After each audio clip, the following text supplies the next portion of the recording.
por isso Ele é o Senhor. Amém. Mas que Ele possa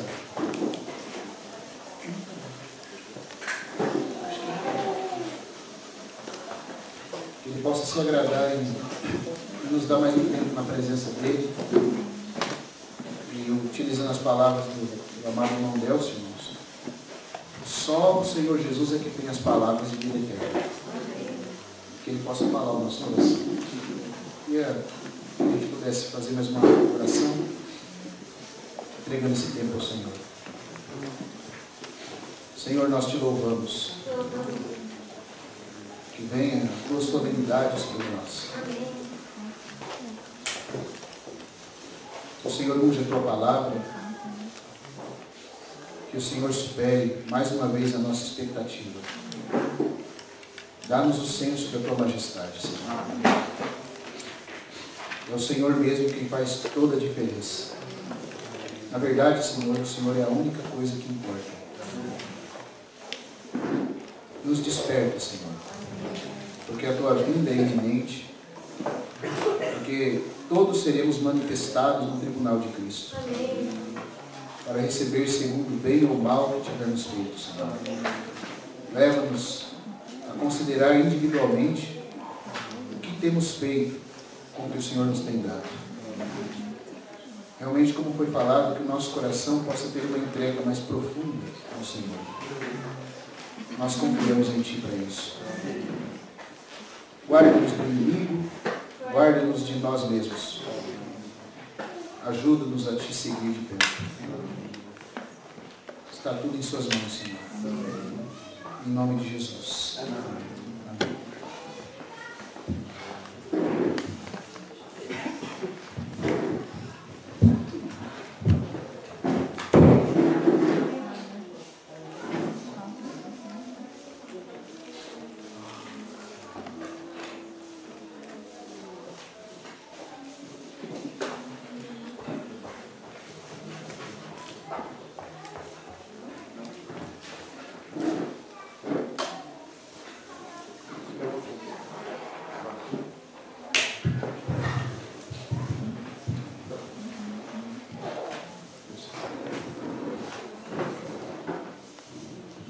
Então, a parte que me cabe é uma parte um pouco longa, que tem a ver com os falsos profetas.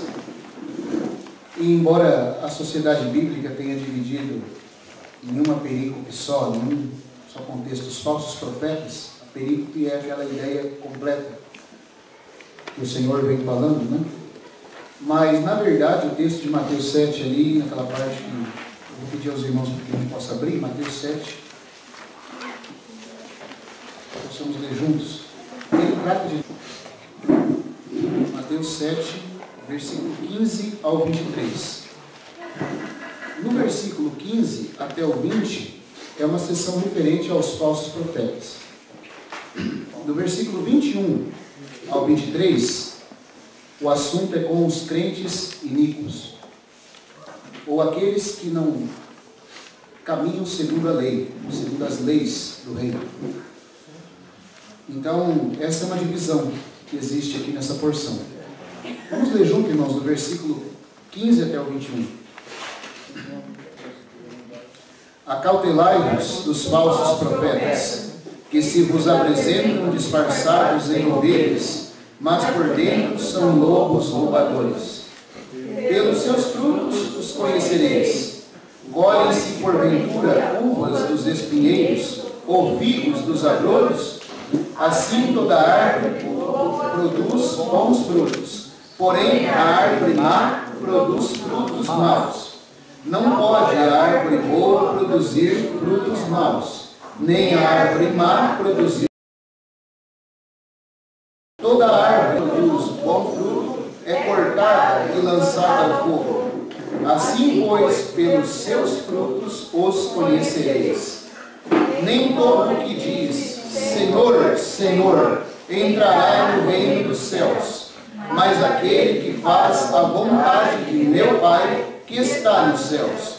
Muitos naquele dia hão de dizer, Senhor, Senhor, Porventura não temos nós profetizado em teu nome?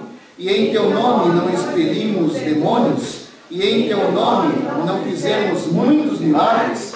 Então lhes direi explicitamente: nunca vos conheci. Apartai-vos de mim, os que praticais a iniquidade. O termo iniquidade no grego é anomia, que significa sem lei. Você põe a letra alfa antes do termo noma ou nomia, né? Então você tem aquilo que é contra a lei. Por exemplo, você vai falar anticristo, você põe o alfa antes da palavra Christos. Então fica o anticristo. Então, a anomia, iniquidade, significa que você não se submete às leis. Então, tem dois grupos sendo falados aqui. O primeiro são os falsos profetas. Esses não têm parte no Senhor. Os outros são cristãos, mas eles não obedecem às leis do Senhor. Irmãos, é importante que a gente fale disso, porque, como os irmãos falaram ontem, nós estamos caminhando por um caminho estreito. Tudo que Jesus ensinou até agora no Sermão do Monte é um caminho estreito, ou podemos dizer, mais literalmente, de acordo com o grego, o caminho estreitador, o caminho pressionador, o caminho pressionante, o caminho que vai te afunilando. Por quê? Porque no final do caminho, a porta também é estreita. E se você e eu não formos afinados, como que nós vamos passar numa porta estreita no final? Uma vez o irmão Delcio compartilhou isso, falou assim, o problema não é o caminho que é muito estreito, somos nós que somos muito cheios. Estamos cheios, como a gente cantou em cima de nós mesmos. Somos gordos, egocêntricos, então o caminho tem que ir nos estreitando até que nós possamos passar pela porta estreita no final do caminho. Essa porta estreita é a aprovação do Senhor Jesus no tribunal de Cristo. Então, mas o que pode nos levar do caminho estreito para o caminho largo? Os falsos profetas. Os falsos profetas. Então o Senhor fala, acautelai-vos dos falsos profetas. O que pode nos fazer sermos aqueles que lutam sem lei, ou que andam sem as regras? Os falsos profetas. E vamos começar a ver então essa questão dos falsos profetas. Irmãos, voltando no texto, no versículo 15, o Senhor adverte falando, acautelai-vos dos falsos profetas que se vos apresentam. Os irmãos prestaram atenção nesse texto? Qual é a característica do profeta de Deus? É que Deus o envia. Qual é a característica do falso profeta? Ele se envia a si mesmo. Ninguém o mandou. Ele veio de si mesmo. Essa é a primeira questão. Os falsos profetas não são, portanto, enviados por Deus. Eles, de si mesmo, se enviam. E aí, nós precisamos fazer uma pergunta. Se o Senhor falou, acautelai-vos, Ele está falando, preocupem-se. Tenham preocupação por vocês mesmos com isso. Porque eles virão. E nós não lemos no texto ainda aqui com os irmãos, mas no texto que a gente ainda vai ler, está escrito lá, o nosso irmão comenta também, que pelo tempo no grego, significa que eles virão no futuro. Então isso é uma característica principalmente dos últimos dias que nós estamos vivendo. Os verdadeiros profetas enviados por Deus e os falsos profetas a si mesmo se enviando. E eles vêm disfarçados. Então Jesus diz que nós temos que nos precaver. Temos que ficarmos preocupados, ter uma preocupação sadia conosco mesmo em relação a eles.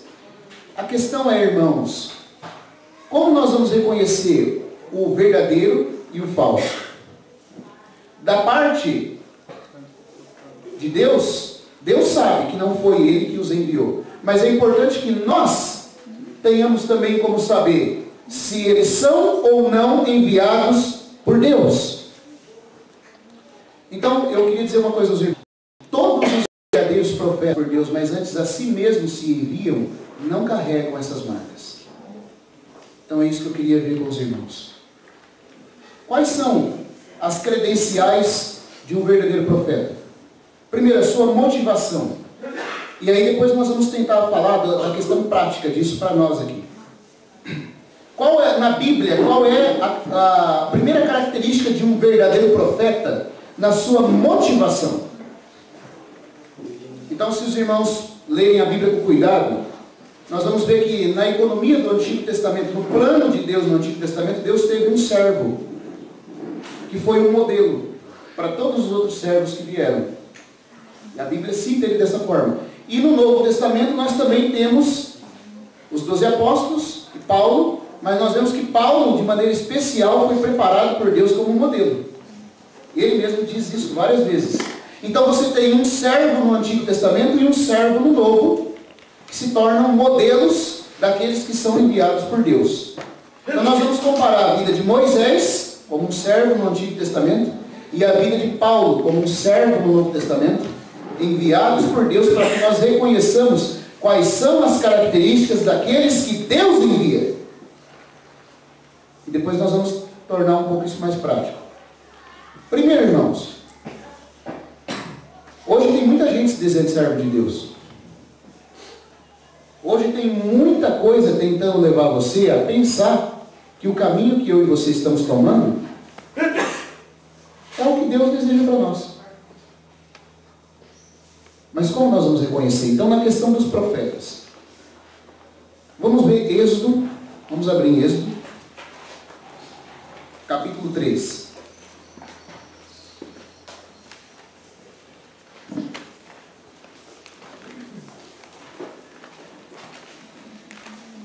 Quando Deus realmente envia uma pessoa, Deus deixa claro para essa pessoa qual é o propósito com que Ele a enviou. E se essa pessoa, de fato, é uma com Deus, ela tem os mesmos sentimentos de Deus.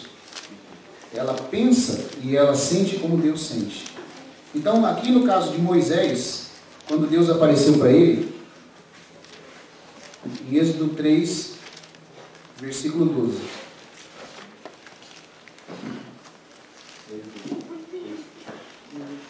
Deus aparece para ele, no contexto, fala que o clamor do povo de Israel tem chegado a Deus, e Deus então vai livrar o povo por meio dele. Moisés fala que, primeiro ele confessa a incapacidade dele, e depois ele fala, mas como que eu posso ir? E no versículo 12, tem essa palavra do Senhor para ele. Deus lhe respondeu, eu serei contigo. Agora presta atenção. Este será o quê? O sinal de que eu te enviei. Você está vendo que tem um sinal? Tem uma marca que dá para você reconhecer? Se algo está sendo enviado por Deus ou não? Este é o sinal de que eu te enviei. Depois de haveres tirado o povo do Egito, o que vai acontecer?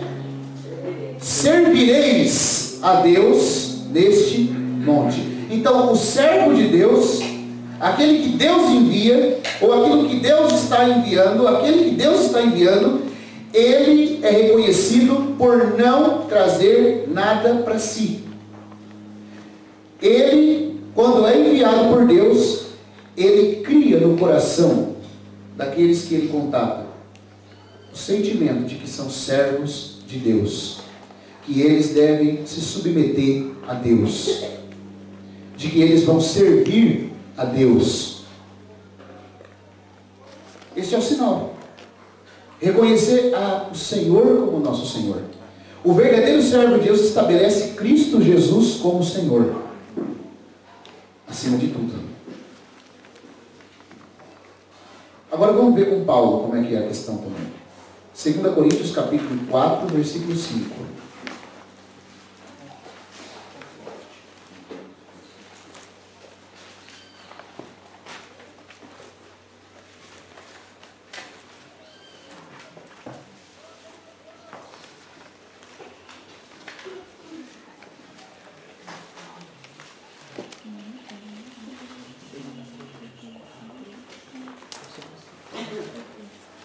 2 Coríntios 4, versículo 5.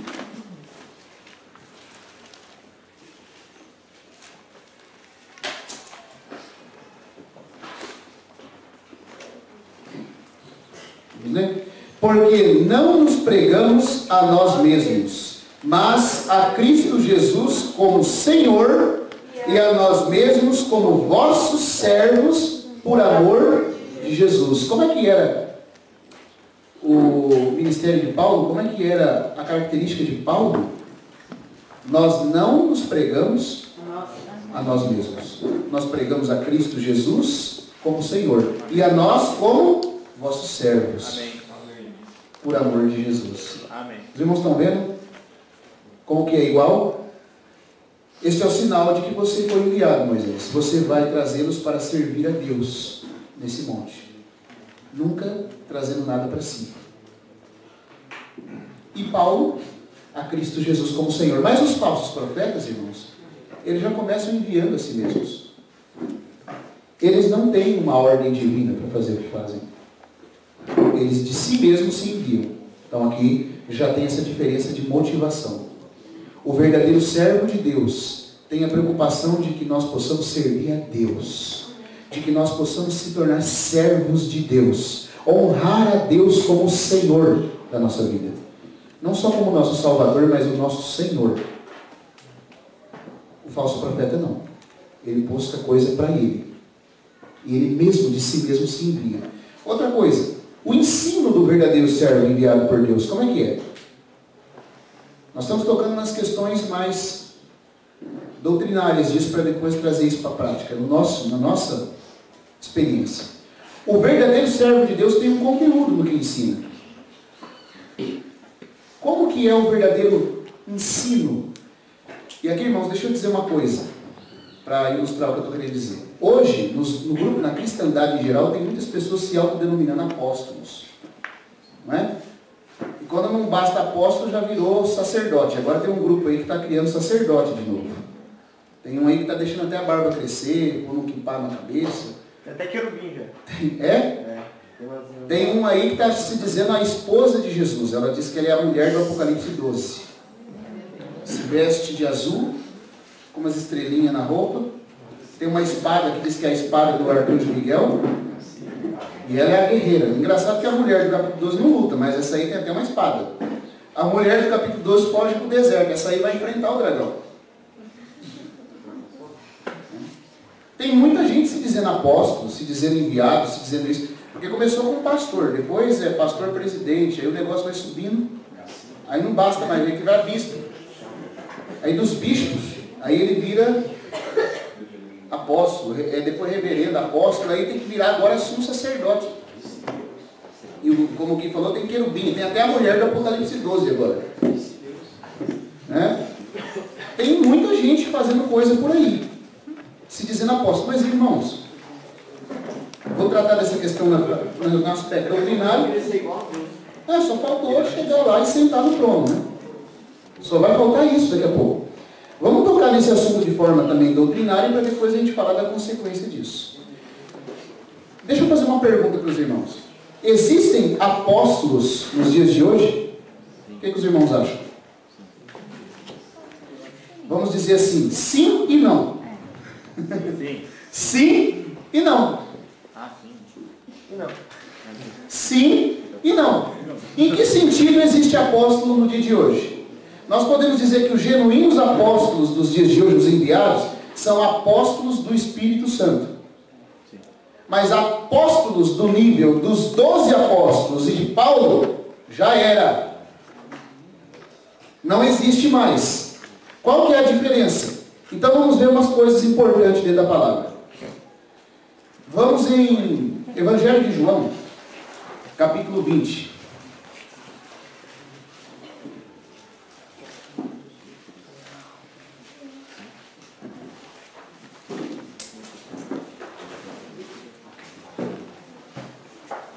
Para que a gente possa entender por que o ensino dos profetas e dos apóstolos são tão importantes. Aliás, a Bíblia diz em Efésios 2 que a igreja está edificada sobre o fundamento dos apóstolos e profetas. Mas como nós sabemos quem são os profetas e apóstolos que o Espírito Santo envia hoje. Porque tem apóstolos do Espírito Santo. Só não tem os apóstolos do Cordeiro mais. E nem aqueles que viram o Cordeiro. Mas vamos ver então em João 20. Capítulo 20. Vamos ler o versículo 19. Ao cair da tarde, eu vou ler aqui por causa do tempo, tá, irmãos? Ao cair da tarde daquele dia, o primeiro da semana, trancadas as portas da casa onde estavam os discípulos com medo dos judeus, veio Jesus, pôs-se no meio e disse-lhes: paz seja convosco. E dizendo isto, lhes mostrou as mãos e o lado. Alegraram-se, portanto, os discípulos ao verem o Senhor. Disse-lhes, pois, Jesus outra vez: paz seja convosco. Assim como o Pai me enviou, eu também vos envio. Olha só, na característica, no mesmo ofício, como eu fui enviado pelo Pai, agora eu vos envio. O que isso quer dizer a palavra apóstolo? Enviado. O Senhor então está dizendo, como o Pai me enviou, eu vos envio agora. E aí ele diz, e havendo dito isto, soprou sobre eles e disse-lhes: recebei o Espírito Santo. Se de alguns perdoardes os pecados, ser-lhe-ão perdoados. Se lo retiverdes, serão retidos. Irmão, o que é isso aqui? É forte. Isso aqui é forte. Irmãos, Jesus, primeira coisa que eu queria falar para os irmãos, não vou me alongar muito, mas é porque isso aqui é importante para o entendimento dessa passagem. Cristo está dizendo com todas as letras que se esses apóstolos aqui que andaram com ele retivessem os pecados das pessoas, se eles não autorizassem que essas pessoas fossem perdoadas, essas pessoas não seriam perdoadas. Se vocês retiverem, serão retidos. Se vocês perdoarem, serão perdoados. Ele está dando autoridade desses apóstolos perdoarem pecados. Você acha isso pouco?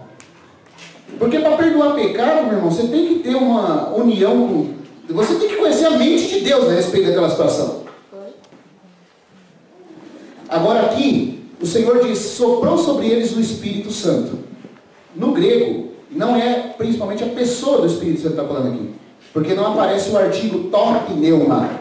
Aparece pneuma sem o artigo. Então não é a pessoa, é o poder. É um dom sobrenatural do Espírito Santo. Porque o Espírito Santo, para habitar na igreja, só viria em Pentecostes. Em Atos. Mas aqui eles receberam um dom soberano do Espírito Santo. Isso significa, irmãos, como diz o irmão Agi Gordon, que estes 12 apóstolos receberam do Senhor os chamados dons soberanos. Significa que quando eles abrissem a boca para ensinar doutrina, eles seriam infalíveis no ensino. E rejeitar a palavra deles, a não ser que eles dizem que eles estão falando como homem, como Paulo fez. Paulo disse, eu não tenho palavra do Senhor, dou minha opinião. Mas quando eles abrirem a boca para ensinar doutrina, a boca deles é boca de Deus. E rejeitar a palavra deles é rejeitar o próprio Deus. Paulo, por isso, podia dizer aos coríntios, eu tenho autoridade para edificar vocês ou para destruir vocês. Irmão, quem que tem uma autoridade dessa hoje?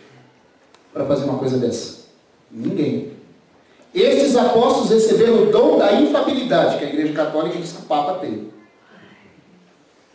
Aí quando o Papa dá uns fora lá falando algumas coisas erradas, fala assim, não, mas ele não falou sentado na cadeira de Pedro.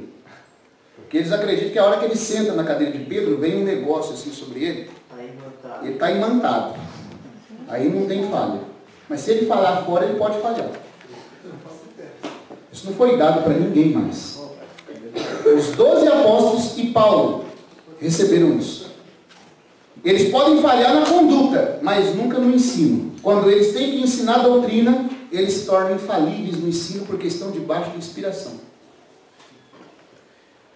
E eles podem até mesmo julgar em nome do Senhor. Então, irmão, significa que há uma ortodoxia, há um ensino, há um conteúdo sagrado no ensinamento dos apóstolos que foram enviados pelo Senhor. Você não pode dizer que eles estão errados no que eles estão ensinando. Os irmãos entenderam? Então, é um conteúdo que diz respeito a coisas importantes da fé. Porque os apóstolos eram aqueles que iam lançar os alicerces. Se o alicerce da casa sai errado, a casa inteira vai ser errada. Já pensou a gente lendo aqui a Bíblia e precisando saber se o que Paulo falou é do Senhor ou não? Já pensou você ler a Bíblia e não saber se o que João está escrevendo era santo ou não? Pronto, irmão, não tem como ser identificado, ninguém aqui. Já pensou os irmãos fazendo a transcrição aqui, fizeram a transcrição, mas não sabe se o que Marcos está falando é o que Deus aprova ou não? Você já pensou que desastre seria? Sabe por que é possível a gente provar toda essa maravilha aqui? Eu sei que a gente não gosta muito de falar de doutrina, mas sabe que a doutrina é o copo que segura o conteúdo, irmãos. A doutrina é que nos dá a base para que a nossa experiência espiritual seja saudável.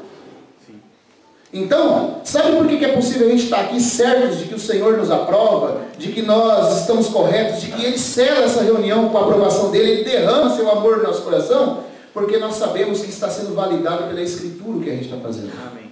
E sabe por que a gente sabe que a Escritura é aprovada por Deus? Porque os apóstolos que as ensinaram eram inspirados diretamente pelo Espírito Santo. Você vê que segurança isso gera? Não gera segurança? Sim. Amém. Como seria se não fosse assim? Então tem um conteúdo. E Paulo diz, eu não vou me alongar, porque eu quero entrar em questões que possam nos ajudar em relação a isso. Mas isso é importante a gente falar. Paulo diz que há uma pregação que foi confiada a ele por Jesus Cristo e que ele tinha que completar. Você entendeu? Aí nós vamos ver no caso de Moisés também. Vamos lá em Colossenses agora, versículo 24 a 26. Capítulo 1. Não tem capítulo 24, né? Se Paulo pudesse escrever tudo que ele tinha para escrever, talvez teria, né? Mas como ele escreveu resumidamente,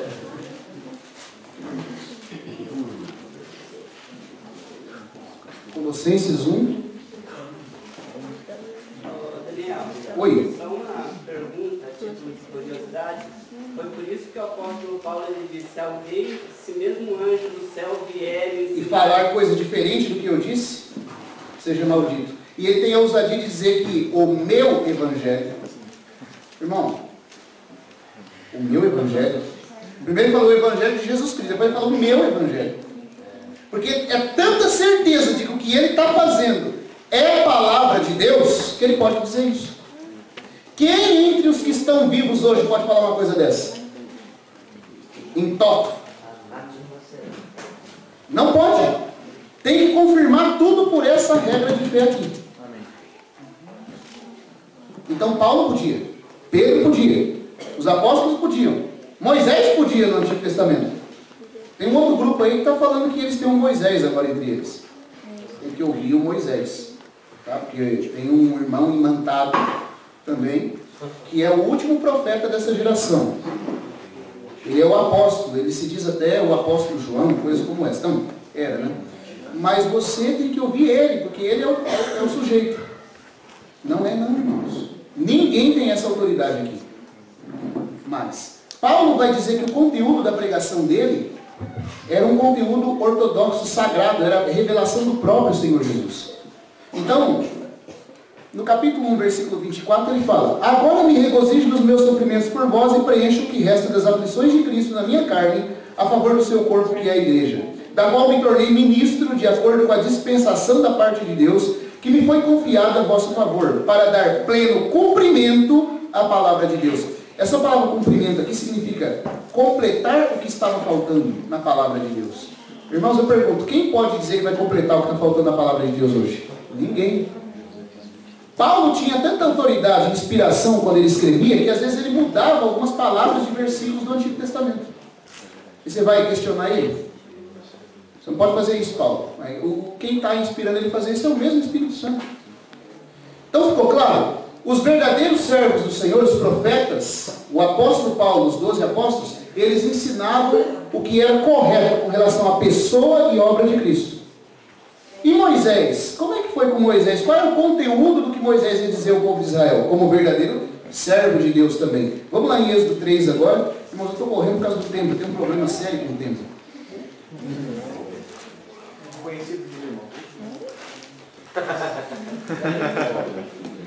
Êxodo 3, versículo 13 ao 15. Depois nós vamos ver João também atestando a mesma coisa, lá no caso de Paulo no Novo Testamento. 13 ao 15. Ele diz assim: disse Moisés a Deus: eis que quando eu vier aos filhos de Israel e lhes disser, o Deus de vossos pais me enviou a vós outros, eles me perguntarem, qual é o seu nome? Que lhes direi? Disse Deus a Moisés: eu sou o que sou. Amém. Disse mais ainda: assim dirás aos filhos de Israel, eu sou, me enviou a vós outros. Disse Deus ainda mais a Moisés: assim dirás aos filhos de Israel, o Senhor, o Deus de vossos pais, o Deus de Abraão, o Deus de Isaque, o Deus de Jacó me enviou a vós outros. Este é o meu nome eternamente, e assim serei lembrado de geração em geração. Amém. Irmão, eu não vou entrar aqui, porque não vai dar tempo, daria para a gente ficar 3 horas aqui só falando desse eu sou o que sou aqui. Mas esse eu sou o que sou é uma revelação da Trindade no Antigo Testamento. O primeiro eu sou diz respeito ao Pai. O eu sou o que sou já é o Filho revelando o Pai. Eu não vou entrar aqui para explicar, mas só há um conteúdo puro de revelação de Deus no ensino de Moisés, está entendendo? Então todo o enviado de Deus fala as palavras de Deus, fala a revelação que manifesta quem é Deus, o que é a Trindade, o que é Cristo, o que é a pessoa de Cristo, o que é a obra de Cristo. Amém. Paulo, a mesma coisa. Ele dizia que se você falasse diferente dele nesses fundamentos, era maldito. O apóstolo João agora, vamos ver lá na carta de João, 1 João capítulo 1.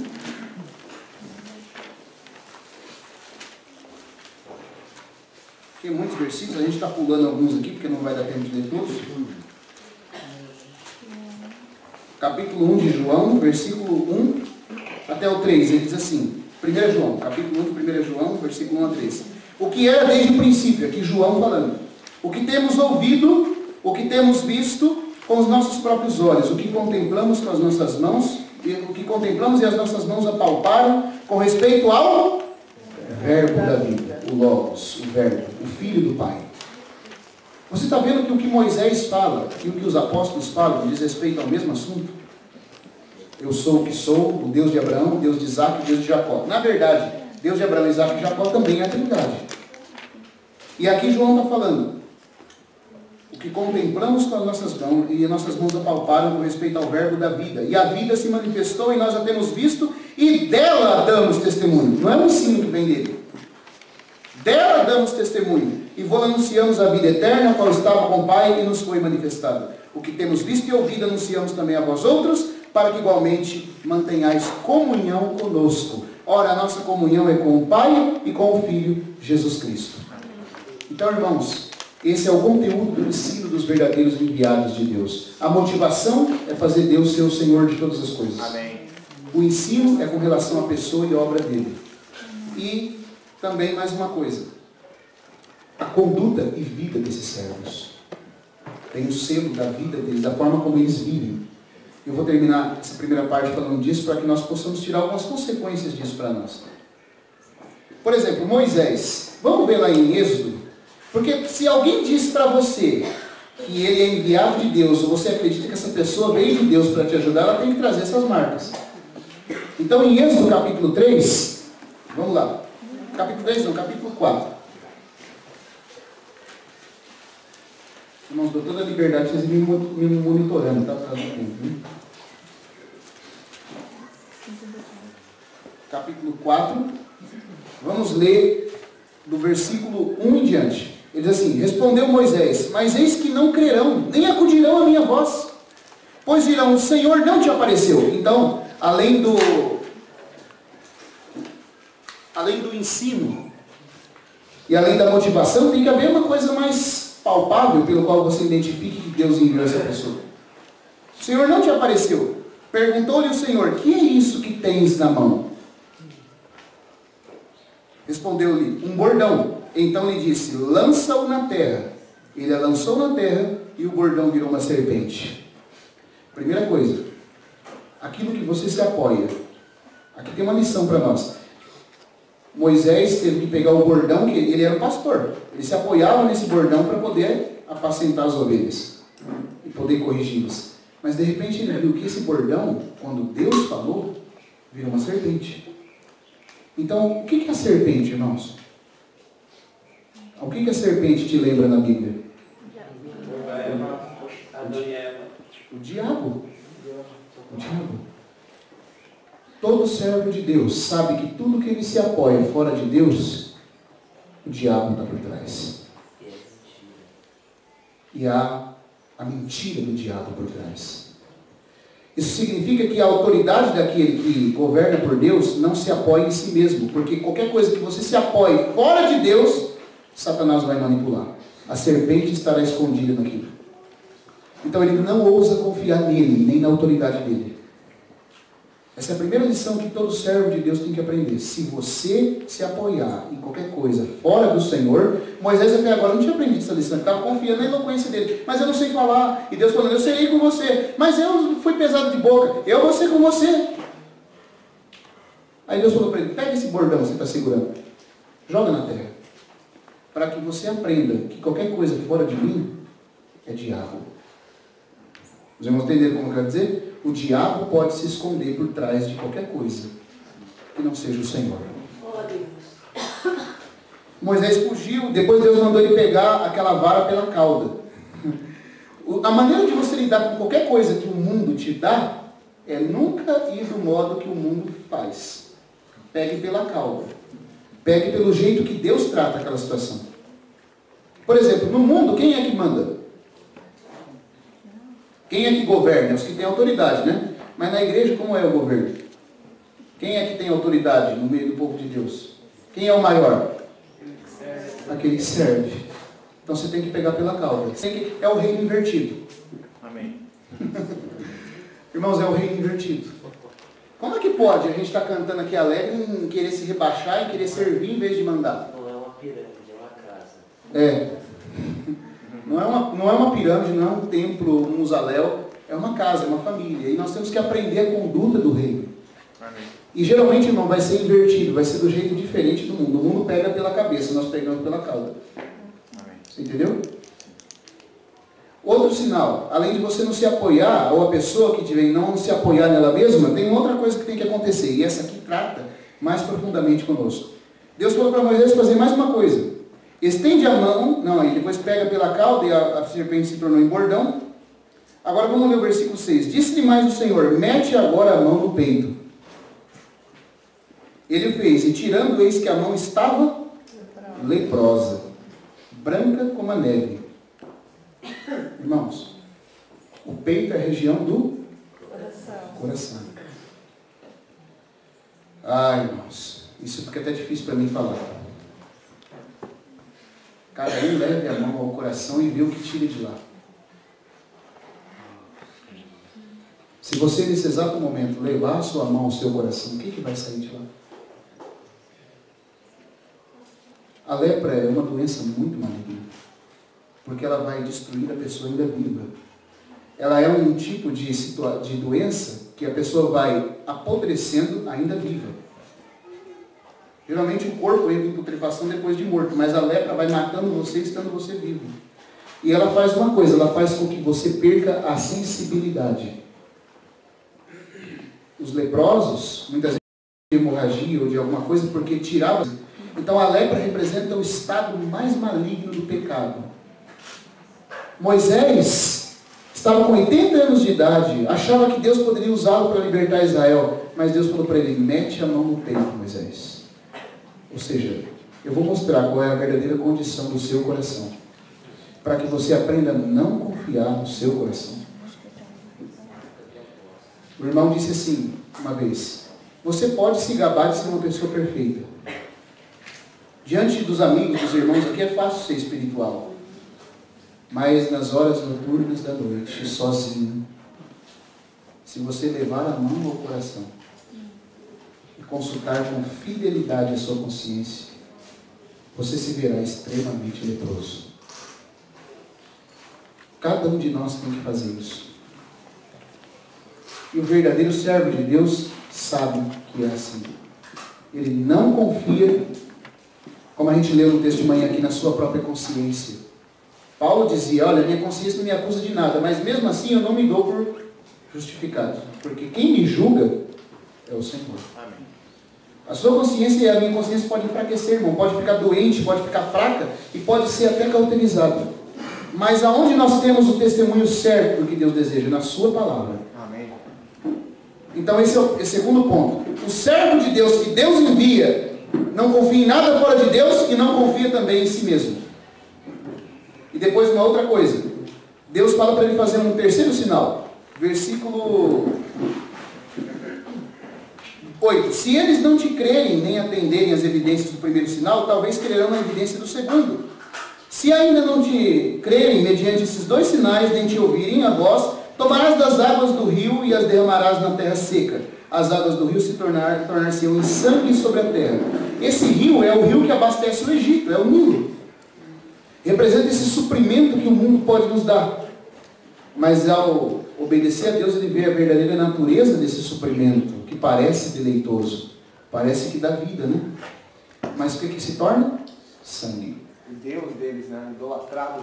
Eles idolatravam até mesmo aquele rio com o boi ápis, o boi de ouro, que depois, o bezerro que o povo de Israel construiu depois. Mas Deus mostra a verdadeira natureza do rio desse mundo. É morte. E depois vai piorando. Irmãos, o verdadeiro servo de Deus não confia no que o mundo dá para ele. Sabe qual foi a única coisa que o mundo deu para o nosso Senhor? Cravos, espinhos e uma cruz. Sabe qual foi a única coisa que Abraão comprou dessa terra mesmo? Ele disse que ele peregrinou sobre a terra e não considerou nada como dele. Qual foi a única coisa que ele comprou na terra? Uma sepultura. Porque para Abraão, o mundo é uma sepultura. O que o mundo é para nós? Um lugar de lazer? De alegria? Então, irmãos, aqui estão os sinais da vida de Moisés. Vai aparecer isso também na vida de Paulo, mas por causa do tempo eu não vou entrar lá agora. Deixa eu só fazer algumas considerações, então, sobre isso. Primeiro, você fala assim, mas o que eu tenho a ver com falso profeta? O que eu tenho a ver com falsos mestres? Graças a Deus eu estou na vida da igreja. Graças a Deus eu estou entre irmãos. E lá na escola? Até mesmo na igreja, suas amizades. Com que intenção as pessoas com quem a gente se relaciona vêm até nós? Aquele amigo seu que vem num caráter de te ensinar as coisas, ele ensina o quê? Ele ensina você a se submeter ao senhorio de Cristo, a motivação dele. Ou ele fala para você que você é dono da sua vida, que você pode fazer o que você quiser. Lembra da máxima de Crowley, de ontem, que o Juan leu. Faça o que tu queres e serás o todo da lei. Essa é a máxima do satanismo. Você é livre para fazer o que você quiser. Não existe verdade. Irmãos, isso diz respeito pessoalmente às companhias que eu e você toma como amigo, como mentor. Que mentoria tem sido a sua mentoria?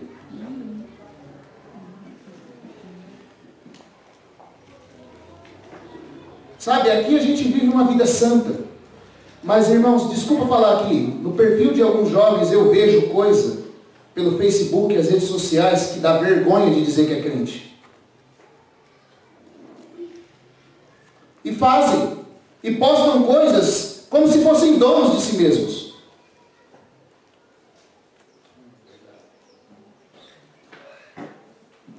E fazem porque os amigos falam que pode fazer.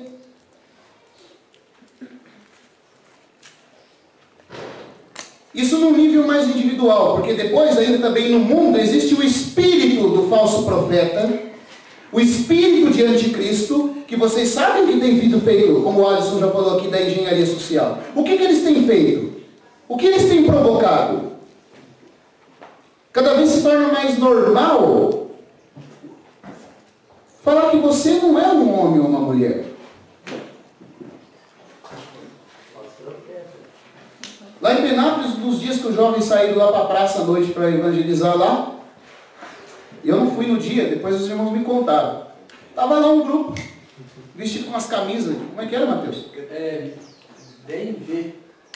É possível ser feliz, né? É possível ser feliz. É possível ser feliz. Vem ver. Vem ver. Atrás, vem ver. Vem ver. Aí quando você vai e ia ver, você viu o que era. Era um grupo crente que era possível ser feliz sendo gay e lésbica. Sendo cristão. É. Não só isso. É possível. É possível, irmãos? Sem deixar. Há uma coisa sendo feita nessa era de agora que vem do espírito do anticristo. Eu não sei se vocês sabem, mas todos os ensinamentos sobre ideologia de gênero, sobre o macho que é fêmea, sobre a fêmea que na verdade é macho, vem de ensinamentos da teosofia de Madame Blavatsky. Vocês sabem quem foi Madame Blavatsky? Foi uma mulher tão diabólica quanto Aleister Crowley. Ou até mais, porque ele adorava e reverenciava ela. Helena Petrovink Blavatsky. No cerne da teosofia, teosofia significa a sabedoria divina. Ela se dizia iluminada pelos mestres evoluídos mais altos. Essa mulher foi tão diabólica e tão essencial para o plano de Satanás nessa era, que o próprio Adolf Hitler, com os conselheiros dele, buscavam conselhos de Blavatsky da Sociedade Teosófica na Índia.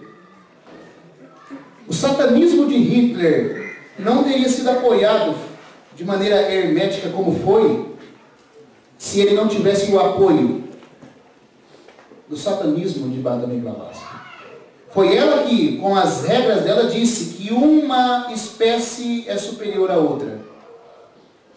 E apesar dessa superioridade das espécies, que justificou o arianismo de Hitler, todas elas, na verdade, vão passando por processos de evolução, trazendo aqui do darwinismo, até que se tornam totalmente absolutos sobre o bem e o mal. Já não tem mais bem e mal. Mas até que isso chegue a uma escala de evolução acontecendo. Quando você chega nessa escala, no cerne você tem um Deus que é mulher. E a mulher é Deus. E o pai pode ser chamado de mãe. E a mãe é um pai. E daí vem o feminismo. E daí vem a ideologia de gênero. E daí vem todas essas coisas que vêm do antro do inferno, meus irmãos.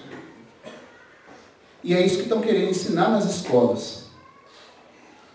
A liberdade que a Bíblia não te dá, e que os seus colegas, seus amigos tentam te dar, porque tadinho, irmãos, tadinho dessas pessoas, tenham pena e misericórdia delas. Elas não sabem nem de onde vem a ideia que está na cabeça delas. Não conseguem nem enxergar. Você está entendendo?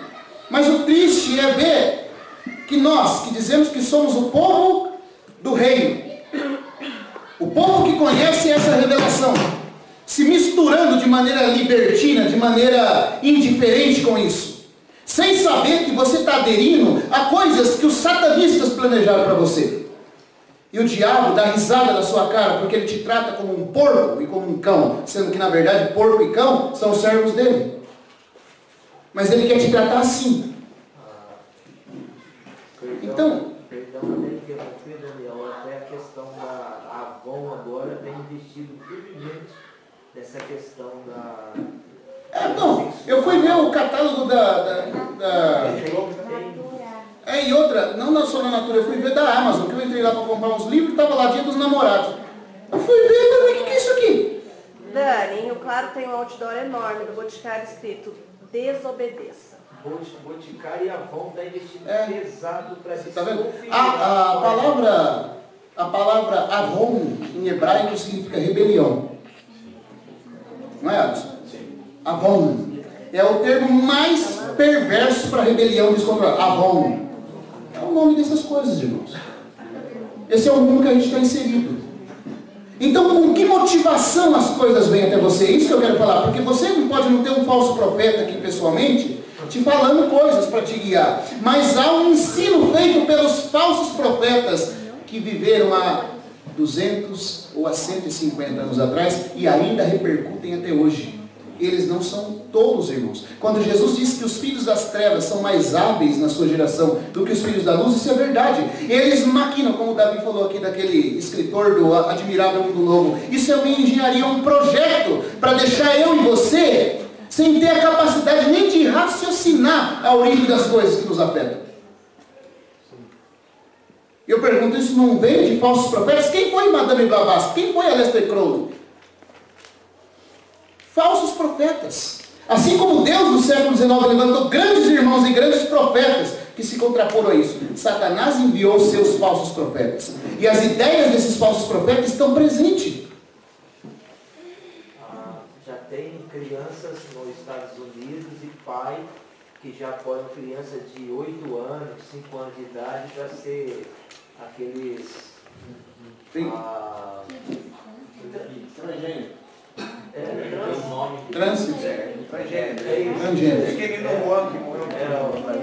vê? Aquela barbaridade lá do menino Juan. O que é aquilo, irmãos? Esses são casos de drag queens, né? Sim. Queens infantil, criancinhas de 8 anos que pode se vestir como mulher e já vive uma carreira nesse sentido. O que é isso?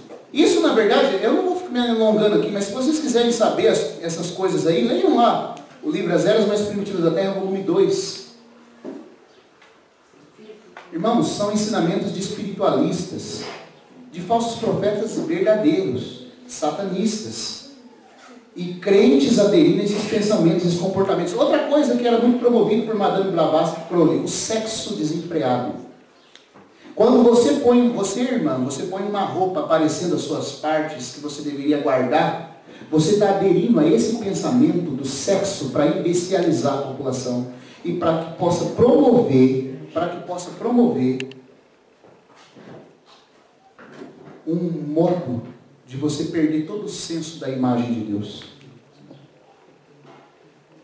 Lenin, que também foi um satanista que aprendeu de Blavatsky, falava: nós vamos emburrecê-los com o sexo para depois controlá-los.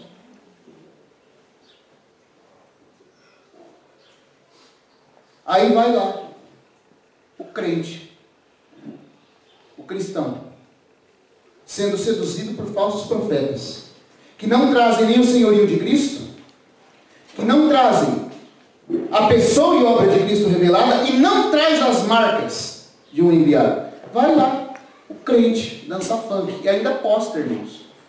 Vai o crente na festa do aniversário, que na verdade parece aquelas orgias universitárias americanas. E aí ficam procurando falso profeta nas igrejas, né? Não, na igreja, irmão. Não, a igreja é o nosso viver, irmãos. Eu queria dizer uma coisa assim: você queria trocar o reino por essas coisas? Agora, porque quanto tempo eu tenho ainda, irmãos? 10 minutos. Puxa vida.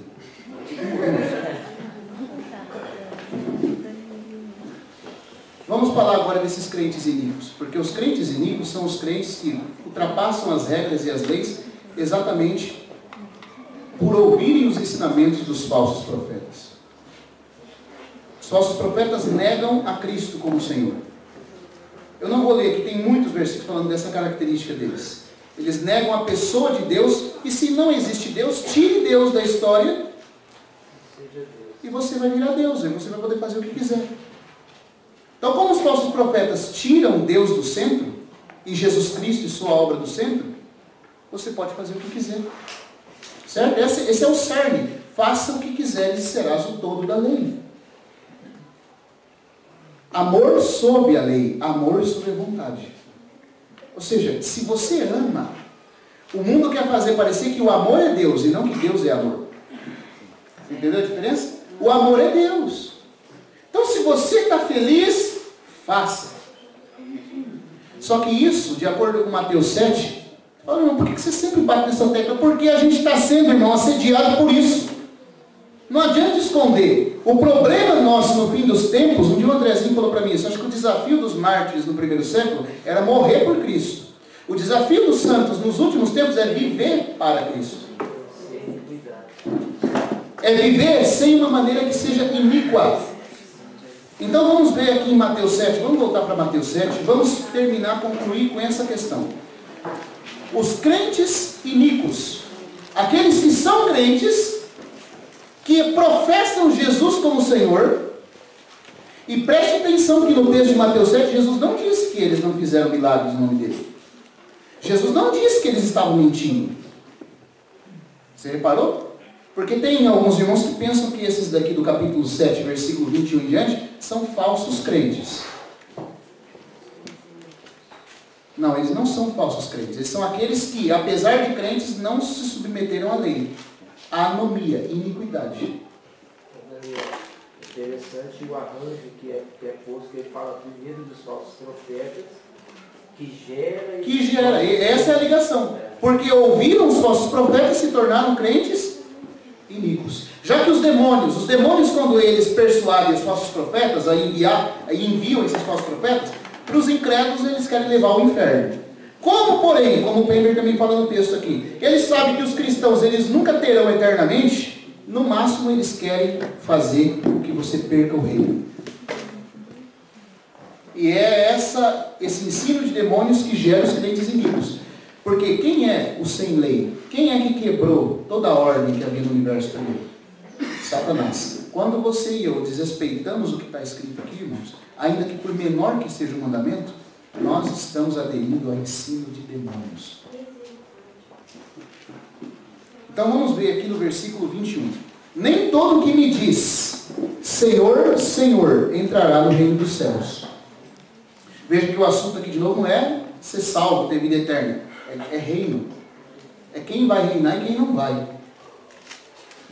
Mas aquele que faz a vontade de meu Pai que está nos céus. Muitos naquele dia hão de dizer-lhe, Senhor, Senhor, porventura não temos nós profetizado em teu nome? E em teu nome não expelimos demônios? E em teu nome não fizemos muitos milagres? Então lhes direi explicitamente, nunca vos conheci, apartai-vos de mim, os que praticais a iniquidade. Eu queria só falar uma coisa para os irmãos. Aqui o termo também usado para conhecer, no grego, né, esse verbo conhecer aqui tem duas palavras no grego. Uma é oidá, a outra é gnóstico. E a palavra gnóstico, em grego, significa um conhecimento de aprovação, de participação naquilo. Quando o Senhor fala aqui, nunca vos conheci, por isso que tem pessoas que pensam que essas daqui não eram salvos. Porque o Senhor nunca conheceu. Mas o termo gnóstico, aqui, em grego, significa que o Senhor não aprovou o que eles fizeram. Não quer dizer que o Senhor não tinha parte nele, eles não tinham salvação. Significa que, embora eles fizeram, o Senhor não aprovou o que eles fizeram. Entendeu? O Senhor não aprovou o que eles fizeram. Esse verbo, oidá, nós não vamos ler por causa do tempo, irmãos, mas tem vários versículos no Novo Testamento em que esse verbo gnóstico, né, ele é usado no sentido de intimidade, de conhecer de modo íntimo, de participar. Às vezes ele é usado até mesmo com o caso de uma relação íntima entre um homem e uma mulher, que é a relação mais íntima que pode haver. Por exemplo, Mateus fala, José não conheceu Maria, sua esposa, até dar à luz ao seu primogênito. Esse conhecer, ele está falando da união íntima deles. Mas o verbo usado é gnóstico, no grego. Quando Jesus fala assim, não vos conheço, ele está dizendo, eu não participei do que vocês fizeram. Vocês fizeram, mas eu não participei aprovando aquilo. Os irmãos estão entendendo? Então são salvos, mas são crentes que operaram sem lei. E o que nós perdemos? O que esses crentes aqui vão perder, irmãos? O reino. Vou terminar falando isso, só mais 5 minutinhos. O que está implícito, irmãos, em você chegar no tribunal de Cristo aquele dia e o Senhor desaprovar você? Me desaprovar. Eu estava tendo uma comunhão com alguns irmãos, até com o Antônio também, lá em Penápolis, aqui com alguns. C.S. Lewis diz assim, quando nós chegarmos diante do Senhor aquele dia, e nós vemos o rosto dele, esse rosto, irmãos, que é o deleite ou o terror do universo. Tudo depende de como você vai chegar. Imagine que você está diante do Senhor Jesus, não é diante de... Aqui entre nós, só para a gente comparar. Se todos nós começarmos a reprovar o Jonatas, dizer que ele não vale nada, que ele é um inútil? Eu garanto que, primeiro que ninguém tem coragem de fazer isso, né? Mas se alguém tivéssemos a coragem de fazer uma coisa dessa, e o Jonas não é um inútil, claro. É muito amado, muito querido. Mas você suportaria, Jonas, ficar aqui diante de nós, com todo mundo desaprovando a sua pessoa? Isso não te faz entrar num estado de tristeza? Agora, quem somos nós, irmão? Nós somos cheios de falha também. Mas só a nossa desaprovação já constrange a pessoa. Já faz ela se sentir menos que nada. Não é verdade? Agora você imagine o Senhor. Nós estamos falando do Senhor. Nós estamos falando daquele que é o sentido de todo o universo. Imagine que Jesus, irmão, que é isso que a Bíblia fala que ele é. Ele é o sentido de toda a existência. Ele é o sentido de todas as coisas. Quando você e eu chegarmos no tribunal de Cristo e ele olhar para nós e falar inútil, isso quer dizer que o sentido de todas as coisas te considerou sem sentido. Você tem ideia do que isso vai causar?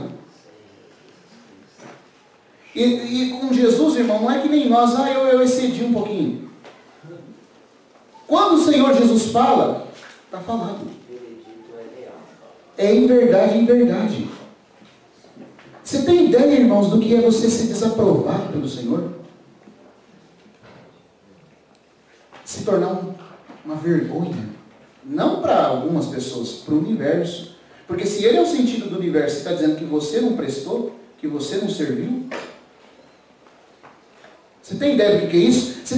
Por exemplo, se qualquer um de nós aqui, se fosse exposto os pecados, ou a desaprovação, ou algo que todos nós aqui desaprovamos, e fosse identificado, por exemplo, na vida do... Vou pegar aqui...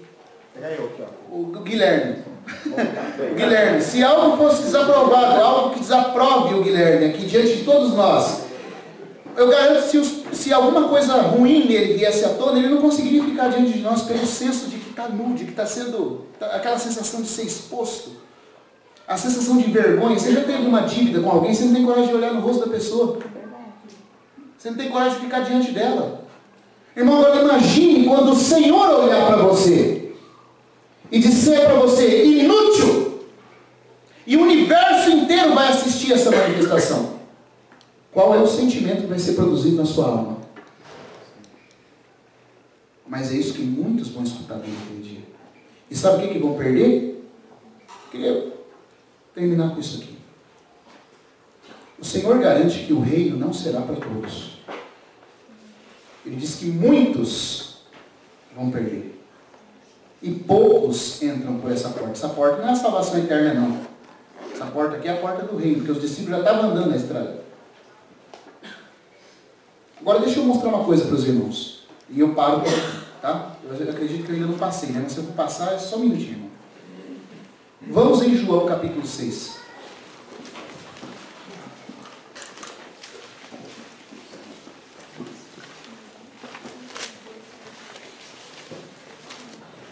Eu quero que os irmãos leiam comigo, e depois eu fazendo as perguntas para vocês considerarem isso. João 6, versículo 39 e 40. Irmão, e considera quem é que está falando isso aqui. Quem falou essas palavras, se fosse um profeta, já seria digno de nós tomarmos nota e ouvirmos. Mas quem falou isso foi o Filho de Deus. O Senhor Jesus não mente.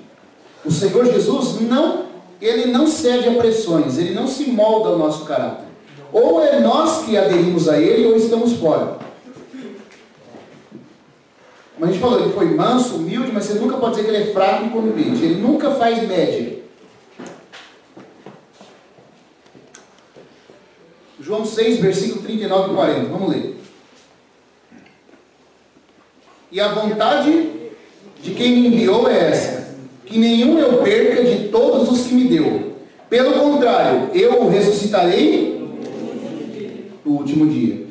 Aí ele vai repetir, e ele está dando ênfase a isso. Versículo 40. De fato, a vontade de meu Pai é que todo homem que vir o Filho e nele crer, tenha a vida eterna. E eu o ressuscitarei. Presta atenção, ele falou 2 vezes isso. Quem crer e tiver vida eterna, eu o ressuscitarei. Eu pergunto para os irmãos, quando é o último dia?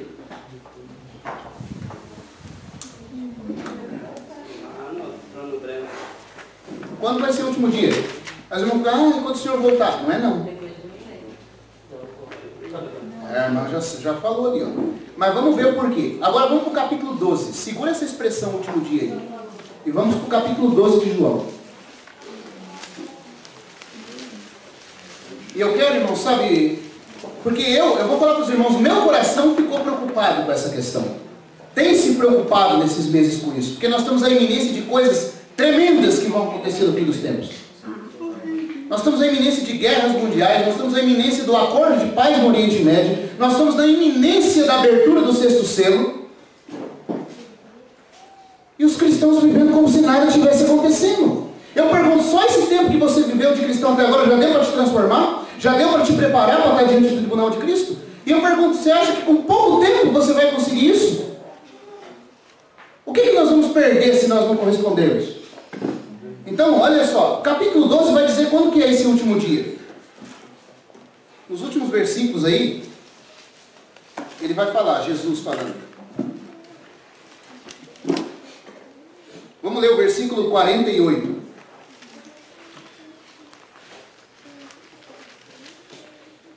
Quem me rejeita, ele está falando de incrédulos aqui, e não recebe as minhas palavras, tem quem o julgue.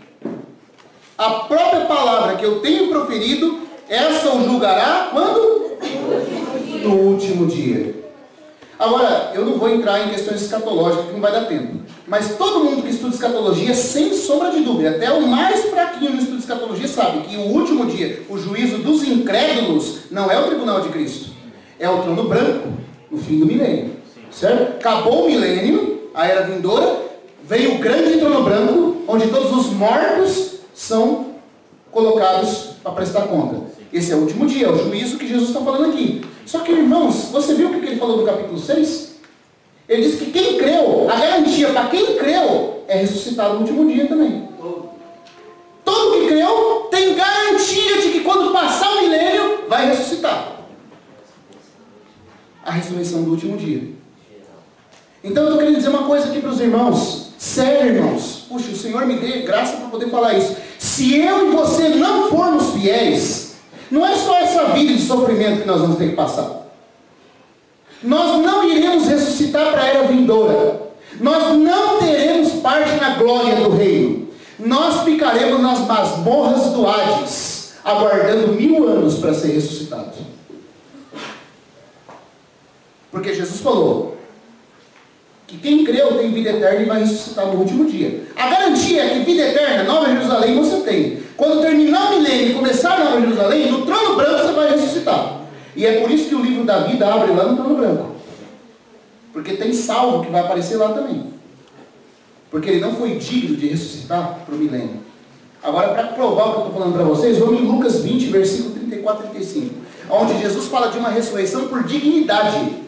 Não porque creu. Ele diz o seguinte: os que são tidos por dignos de ressuscitarem para a era vindoura. E ele já não fala de último dia, ele fala da era vindoura. A era vindoura, nós estamos em qual era? Qual era, irmãos? A era da graça. Qual é a próxima era que vem? O milênio, a era vindoura.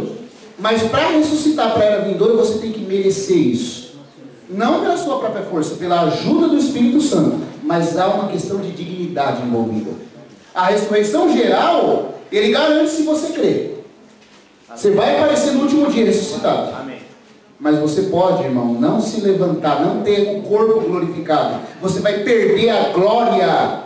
Você vai deixar de ser glorificado. Você vai ficar no corpo que você cometeu pecados e não confessou. Sim. Nas trevas exteriores. Está difícil o sofrimento aqui? Já está difícil, né? Agora imagine você perder isso, irmão. Na era vindoura, que seria para descanso, para gozo, para regozijo, você está fora. Não basta o sofrimento aqui, você está fora da era vindoura. E o Senhor não cede pressões. Não, chegará na hora, vai ser, não vai ser não. Ele falou, vai ter que entrar pela porta estreita. Se não entrar, está fora.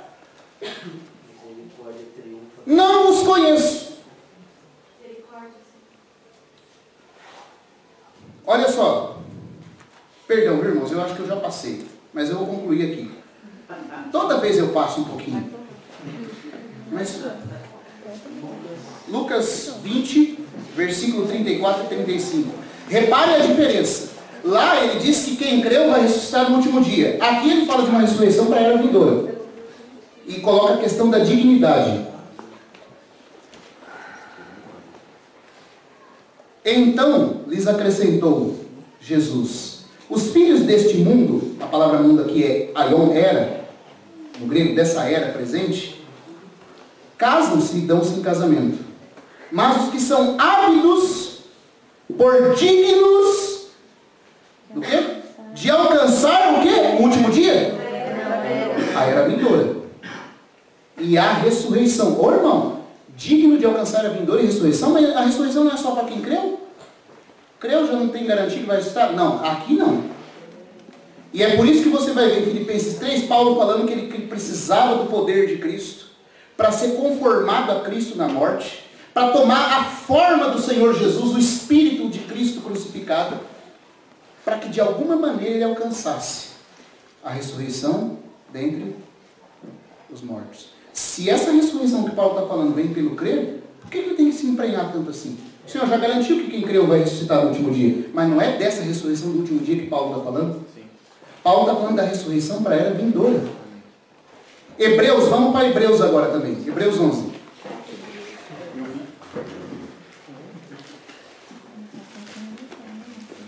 Essa ressurreição tem a ver com o tanto de preço que você paga pelo Senhor. O quanto você está disposto a se sacrificar por Ele. Porque Ele não vai dar isso para qualquer um. Ele diz em Apocalipse 3, andarão de branco comigo porque são dignos. Andar com Ele é outra história. Ser salvo por Ele é uma coisa. Andar com Ele é outra coisa.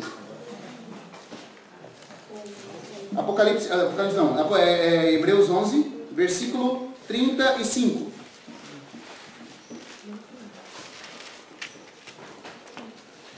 Mulheres, está falando daqueles heróis do Antigo Testamento que sofreram pela fé. Mulheres receberam pela ressurreição seus mortos. Agora, olha lá.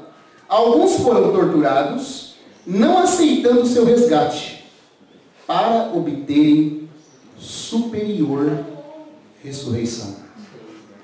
Você está vendo? É dessa ressurreição que Jesus está falando em Lucas. É essa ressurreição que Paulo fazia de tudo para não estar de fora.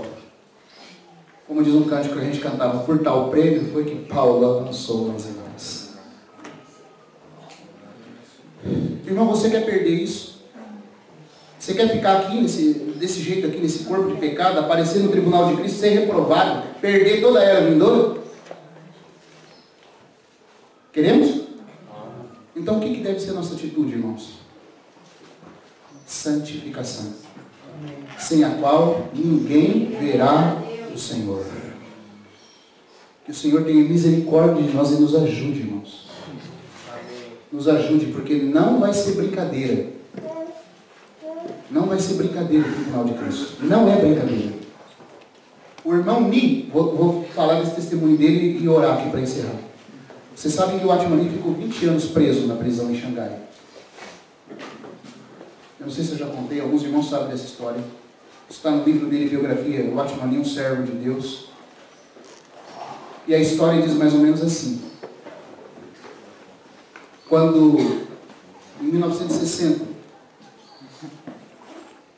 multidões varriam as ruas de Nova York com a fama dos Beatles. E também o movimento Só Jesus surgiu numa cadeia de cela escura, limitada e pequena, os subúrbios de uma prisão em Xangai, encontrava-se a figura esquelética e cadavérica do pastor chinês Watchman. Medindo 1,80 m de altura e pesando menos de 34 quilos, a surra da última noite havia sido a pior. O espancamento da última noite. Isso foi escrito por um guarda que ficou preso junto com ele. Foi preso porque foi convertido. E diz assim: mas o prisioneiro, com a cela infestada de ratos, se levanta e num acesso de tosse pela tuberculose, que estava contraindo, bate o braço contra a parede, trincando de dor, sorri e diz: mas ainda há canção. A canção nunca morrerá. Amém. Podia ter sido pior. Eu ainda nem cheguei a resistir até o sangue. O guarda, com seus olhos remelentos, de sono, sentado na cadeira, escutava vindo do pavilhão escuro a canção. Da voz fraca, porém ainda assim perseverante, cantando: apenas mais umas milhas, amado, e os nossos pés não mais irão doer. Não mais sofrimento, dor ou pecado. Acalma-te. Esse caminho Jesus já passou.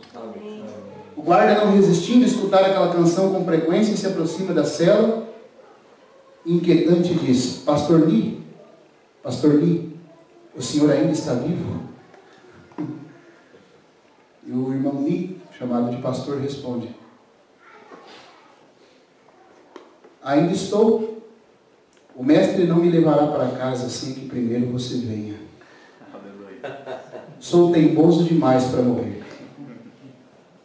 Minha hora não chegará sem que você entre no reino. Aí o guarda fala: mas eu não quero que o senhor morra. O senhor é o melhor homem que eu já conheci na minha vida. E então a voz do chinês responde a ele dizendo: encarcerado, isso é porque você ainda não conheceu a Jesus Cristo. Pois então, o dia que isso acontecer, você verá que eu sou o pior homem que você já conheceu na sua vida. Ah, Jesus Cristo, esse assunto me assusta mais que a sua morte. Ó Senhor Yu, por que te assusta tanto esse assunto? Porque a minha esposa tem falado. Ela tem insistido para que eu não ceda a esse canto. Para que eu não ceda ao que você fala todo dia. Porque senão, eu vou parar desse lado da cela. E ela vai ficar sozinha. O irmão Lee se aproxima do ouvido do carcereiro na cela e fala: mas sem Cristo ela sempre esteve sozinha. E esse guarda fala: Pastor Lee, suas palavras são como um martelo sobre a minha cabeça. Diga-me, o que preciso fazer para crer no Senhor Jesus?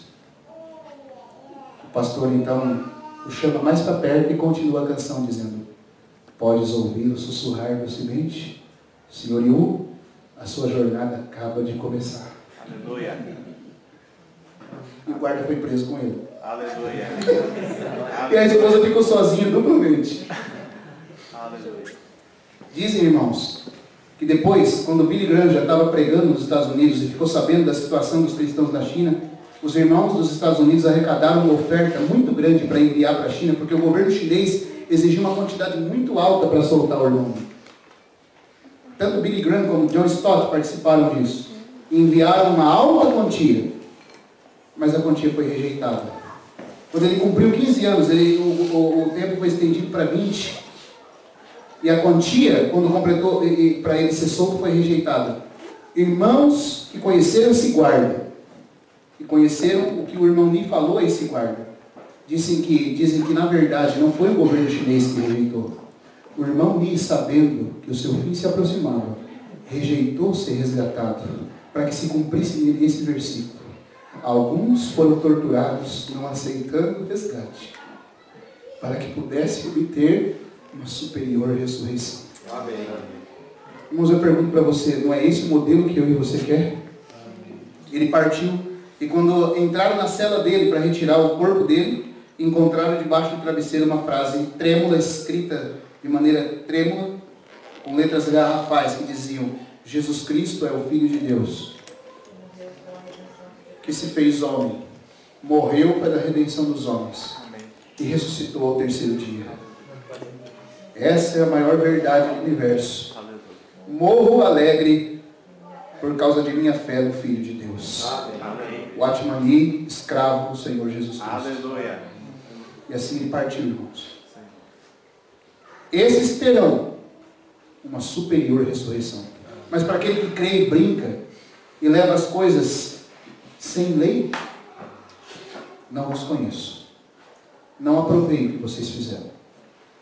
Cabe a nós decidir o que nós queremos, sabendo que o tempo se abrevia, sabendo que o sexto selo está para ser aberto, sabendo que a paz no Oriente Médio está quase para ser concluída. Quanto tempo resta para mim e para você no tribunal de Cristo? Que o Senhor nos abençoe, que Ele fale e estremeça o nosso coração, irmãos. Amém. Porque não é brincadeira, aquele que vem virá e não tardará. Amém. E nós vamos encontrar com Ele. Então, como diz Amós, prepara-te, Israel, para te encontrares com teu Deus. Aleluia. Vamos orar, irmãos.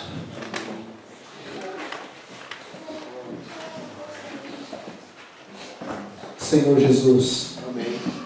as tuas palavras são palavras de vida eterna, Senhor. Aleluia. E são também palavras de correção e amor sobre nós.